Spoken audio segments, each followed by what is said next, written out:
capítulo 20, versículo 7. Justo es quien lleva una vida sin tacha, dichosos sus hijos después de él. En el nombre del Padre, del Hijo, del Espíritu Santo. Amén. Dios mío, te queremos agradecer por este espacio de amor, este espacio en el cual nos formas, nos enseñas, nos educas y también nos haces mejores instrumentos para ti. Te pedimos que lo vivamos en el amor, que tengamos esa compañía de tu Santo Espíritu, que sea Él quien nos acompañe, quien nos enseñe lo que tú deseas. Te lo pedimos en el nombre de Jesús. Amén. Gracias por escucharnos. La palabra nos enseña que las personas justas van a vivir siempre en un camino recto. Las personas justas son quienes siguen la palabra de Dios, quienes no solo la leen, la meditan, sino que la actúan. Eso es una persona justa, que siempre obedece la palabra de Dios. Y obedecer no quiere decir conocer, sino actuar, obrar la palabra del Señor. Pero también viene con una promesa y también como con una petición en cuanto a si obedecemos esa promesa de Dios. ¿Cómo así? Si una persona, si un hombre, si un padre de familia es justo, así también como la madre, entonces dichosos van a ser sus hijos porque ellos van a seguir ese camino del padre y de la madre. Pero ¿qué pasa? Esta es una promesa que nosotros tenemos si nosotros decidimos ser justos y también dar ese buen ejemplo a nuestros hijos.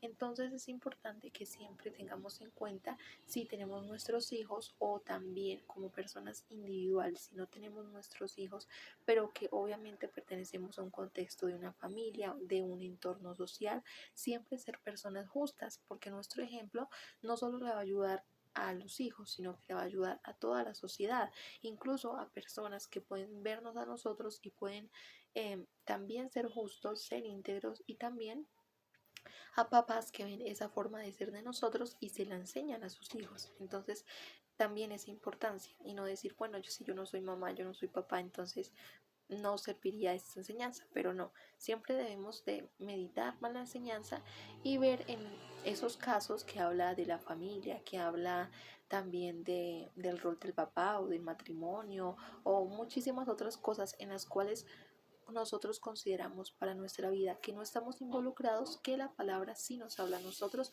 y que sí nos enseña acerca de esto, además de, pues en esos casos, esa enseñanza dársela a quienes si son papás, si están en matrimonio o tienen una pareja o bueno, demás ámbitos de tu vida. Entonces esa es la primera enseñanza.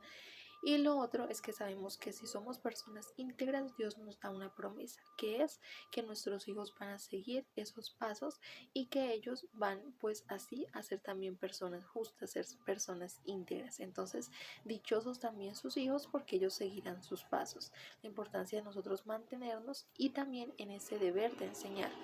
Porque ¿cómo van a aprender nuestros hijos? Mediante ese obrar que van a ver en nosotros, pero otra parte que es fundamental, nosotros educarlos, nosotros enseñarles. Entonces, nosotros actualmente vemos que los niños están mucho en las redes sociales, mucho con el uso de tecnologías, tanto de computador, celular, televisor, tablet, de muchísimas cosas que ellos ya tienen para su edad una habilidad en esto.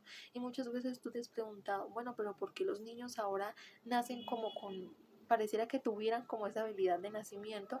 Porque ya usted le pone un celular y no, ese niño eso coge súper rápido, eso lo maneja, en cambio una persona mayor no se desenvuelve, pero no sabe cómo hacer las cosas, pero eso, y se empieza, digamos, el adulto a estresar, a decir yo soy esto, yo no sirvo para esto, yo no sé qué, pero no, hay que tener, pues en el caso de los adultos, mucha paciencia y claro, enseñarles siempre con el amor para que tengan esas habilidades.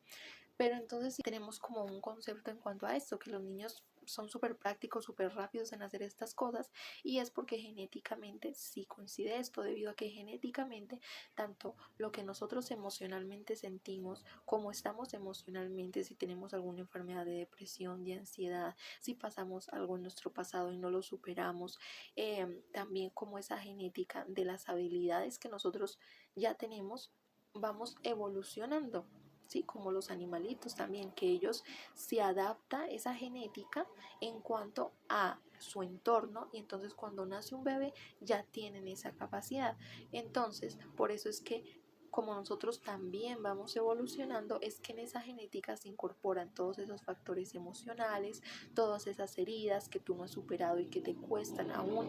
Tu bebé también va a heredar esas cosas emocionales y en esa genética también en esa evolución. Entonces por eso es que los niños no se les dificulta tanto el aprendizaje en el uso de las tecnologías, sino que ya tienen esa habilidad mucho más fácil en aprender.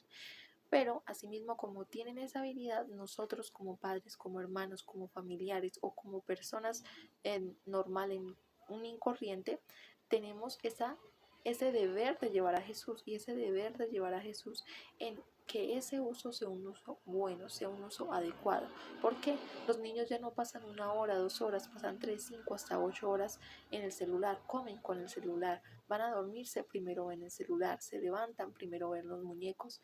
Entonces, depende de nosotros qué límite le ponemos a la tecnología y enseñarles, no es cohibirles, no es quitarles, sino enseñarles las cosas buenas, las cosas malas que tiene la tecnología y por qué tiene un tiempo límite y específico para su uso.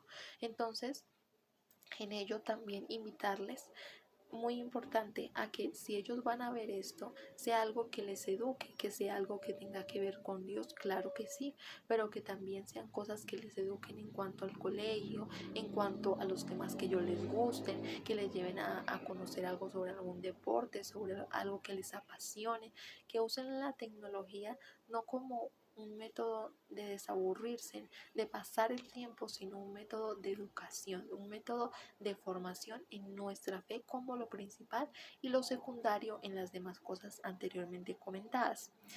Y allí es la importancia de no dejar que los niños pasen todo este tiempo viendo cosas que no les eduquen.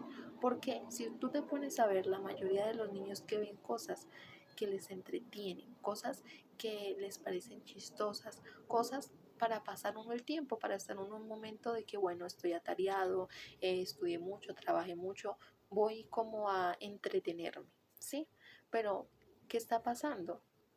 Los niños están pasando toda esta cantidad de tiempo en ese uso de tecnologías, pero no lo están aprovechando esas tecnologías, sino que es para qué, para entretenimiento. Entonces pasan 2, 5, 8 horas, pero no aprenden nada, no tienen una relación con Dios, prefieren el celular que estar con Dios, que leer, que tener una oración en familia. Sí, entonces es importante establecer ese límite para que como mujeres, como hombres íntegros podamos transmitir en ese ejemplo y en esa enseñanza a los hijos para que ellos sean dichosos en ese obrar en el Señor, tanto en esto, en educarles en la fe, en tener en cuenta ahorita en este tiempo de Adviento y Navidad los símbolos de la Navidad, lo que representa la corona de Adviento, el pesebre, por qué no el arbolito, por qué no el Papá Noel, por qué el motivo de nuestra Navidad no es el estar en familia y bailar y emborracharnos o comer mucho, porque hay que tener moderación en cuanto a esto, porque eso no es el motivo en nuestra vida diaria, la manera como ellos tienen que actuar, como ellos tienen que ser con los demás, además del respeto, tolerancia, todo eso son ética y sí, son cosas fundamentales, pero en la fe, ¿cómo responder si un niño te golpea? Bueno, la ética dice, no, pues tienes que decirle que eso no se hace, pero la fe que nos dice, más allá de no solo decir no se hace, sino dar ejemplo, no tener ese odio, no tener ese rencor, permitir que no sea algo que genere eso, sino que sea un perdón verdaderamente que lleve a que esa relación que tengan como compañeros pues no se dificulte o se dañe por un error que cometió otra persona. Entonces, la importancia de educar a nuestros niños en todas las fases, en la fase de la tecnología, en este tiempo de Navidad, porque si nosotros nos callamos lo que nos han enseñado y nos los dejamos para nosotros, entonces ellos qué van a aprender, ellos qué también enseñanza le van a dar a su generación y se va a acabar la fe. Entonces es importante también nuestra fe y lo principal. Y también en todos esos ámbitos. Por eso seamos mujeres, hombres, padres íntegros, dando ese ejemplo en esas obras y también en esa enseñanza. Dios mío, te agradecemos por tu palabra, porque ella siempre nos corrige, nos enseña y con amor nos habla acerca de lo que tú quieres hablarnos a nuestro corazón y a nuestras vidas. Gracias porque tenemos ese servicio, ese llamado también a ser ejemplo tuyo en todo lo que hagamos y también esa hermosa vocación, enseñanza a nuestros hijos, enseñanza a los niños, enseñanza a todas las personas por medio de lo que nosotros podemos ser de acuerdo a lo que nos enseñas en tu palabra.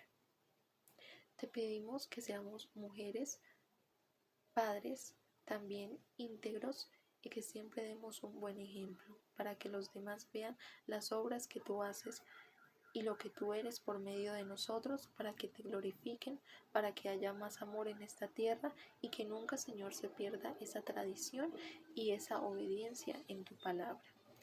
Gracias por este hermoso espacio y por el Espíritu Santo. Te pedimos ello en el nombre de Jesús. Amén. Gracias por escucharnos. En el nombre del Padre, del Hijo, del Espíritu Santo. Amén.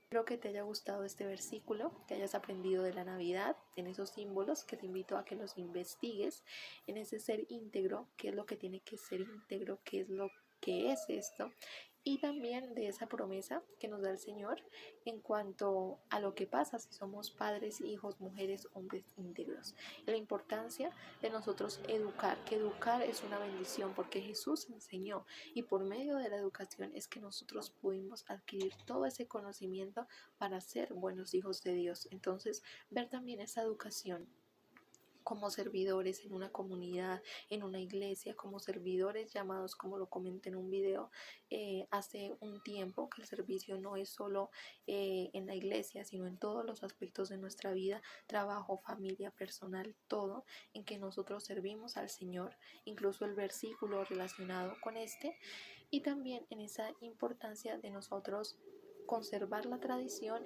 y que los niños siempre y en esa enseñanza de educar con ese amor de Dios y ver esa educación como un regalo del Señor para su gloria y como una bendición que nos da Dios en el caso de los padres, diría yo, en poder hacer de tu hijo, de tu hija, una persona que sea un hijo o hija de Dios, que muestre ese amor del Señor. Asimismo, como cualquier otra persona, en la que tú puedes aportar un granito para que Dios trabaje en ella y sea un hijo e hija del Señor, mostrando el amor de Dios en esta tierra. Nos vemos en el próximo versículo.